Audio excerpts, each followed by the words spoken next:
Hello and welcome to this special On the Ranch edition of NCBA's Cattlemen to Cattlemen. I'm Kevin Auctioner. Thanks for joining us. No matter where you raise cattle, grass is an essential and low-cost feed source. Even with lower grain prices, there are still benefits for cattle producers who maximize their forage production and use it to increase the gain and productivity of their herd. So big rewards accrue to those who learn to manage their grass and forage effectively. Today, we're focusing on key strategies that will improve your grass with expert insights from Dow AgriSciences and from leading producers, one from Iowa and one from right here in Florida. We're coming to you today from the Lightsey Cattle Company here in Lake Wales, Florida. And we begin by welcoming two of our guests. Dave Owens is a portfolio marketing leader for Dow AgriSciences, and Lane Lightsey is a sixth-generation rancher and co-owner of Lightsey Cattle Company. Lane, thanks so much for having us on your ranch. Glad to have you all. I understand 6 generations dating all the way back to 1850. Tell us a little bit about your operation. Well, our family came here from Georgia at that time in history, right after statehood, and probably did more than cattle then. Timber was a big industry then, but had cattle. We're probably during that era when they were actually shipping cows to Cuba. That was a big part of the economy then for Florida cows, and they were really just old Spanish cows back then. And then as time went on, as I was just a youngster, we had a fence law come along that changed the industry, where we started fencing off pastures. And in doing so, we started improving pastures, planting different grasses, and improving the type of cattle we raised. And then we've slowly tried to get further and further away from the Brahma over the years. We found out we can't get totally away from Brahma in Florida because of the heat, so we still will always have some Brahma influence. And we're kind of proud of that, really. We like our Brahma cattle, as they do in Texas. And that's kind of where we're at today. Outstanding. Well, we're looking forward to learn a little bit more about your operation, and particularly how you manage this forage. Dave, you get around a lot of parts of the country. As we enter another grazing season, what are cattlemen telling you? Well, they're really excited to get off and running this year. We've had some great moisture over the late fall, early winter. And of course, we've had a really early spring in a lot of parts of the country. It's been 70s up in the Dakotas already. That's almost unheard of.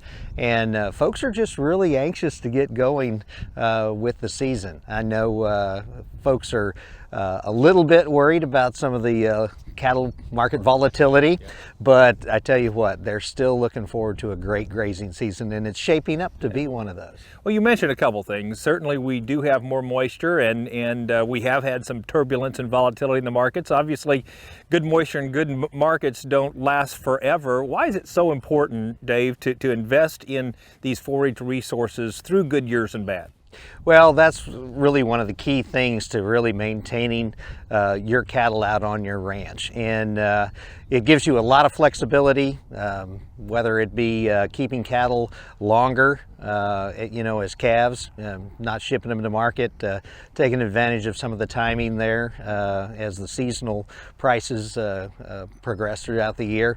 And then also, we had a lot of folks lose some of their genetics off of their ranches in the last couple of droughts. So if you go into the season with the mindset of getting a good forage base that's going to outlast really what you need for that particular season, you're going to be able to keep those genetics on your ranch.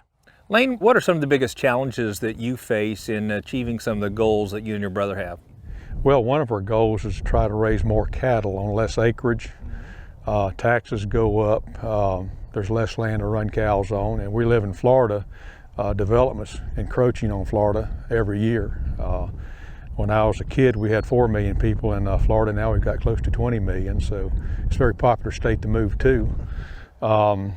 Florida, though, is still one of the best cattle states in the country. A friend of mine from South Dakota said, y'all got the best state in the United States because you don't have winter. And we do have an abundance of forage. It's not the best forage in the world, but we have a lot of it.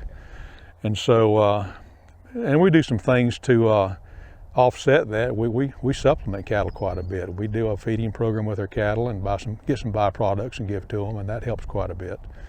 And then and we try to do a good job of weed control. You know, if you look in this pasture right now, if you pan it, you'll see there are no weeds here. It's a great looking pasture. Yeah, we do a good job of controlling them. Yeah, and we're going to talk a little bit more about that. But Dave, tell folks about a few of the things that Dow AgroSciences does to help cattlemen like the light season. Well, of course, we do lots of research on weed and brush control. We also look at full systems approach, whether that be integrating all kinds of improved forages into some of your native grasses. We've got a sister seed organization, Barenberg, that helps us out in that particular arena. And really, we've got a lot of boots on the ground, a lot of sales reps that can come out, make good recommendations for folks, and really help them individually get their problem solved. Outstanding. Well, we're looking forward to learning more. Again, we're going to share more insights into the best practices in pasture and rangeland management for producers in all parts of the country. But if you'd like to learn more information about improving your forage, Dow AgroSciences, or any of our discussion topics today, a great resource is the website rangeandpasture.com.